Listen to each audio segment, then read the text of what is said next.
Орчин үед ч одоо 500 600 хүн цуглуулж чад бүгднгээр нь ерөөл хэлүүлнэ гэвэл хэцүү. Эхнийх нь үгээ хэлж явахад дараагийнх нь согтчих шүү дээ.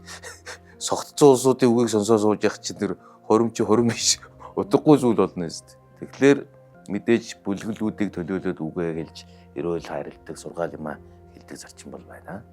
Энэ буруу зүйл биш. Өөрийнхөө л орчин нөхцөлдөө тохируулаад хөгжиж байгаа зүйл. Ер нь эртний үедээ бол бас хормын ерөөлч гэж байсан. Хамгийн гол нь тэр ерөөлчдийн үгний урныхын шалтгаан тэр үгнийхэн шид тэр одоо хоримлагч асуудад одоо орших ийм одоо ихтгэл үнэмшил бол монголчуудад байсан байна. Үг гэдэг ч үнийг аварч болдог, алж болдог тэрнтэй адилхан. Энэ үгний цаана дамаа энэ эртний ирээс уламжлаад ирсэн энэ бэлэгтэй сайхан үгнүүд гэж яриад байна. Хүн зүгээр ингээ хальт сонсоход толгой холбоол яриад байгаа юм шиг. Гэтэл цаана хүн сүнсийг утгаах болох явж байдаг.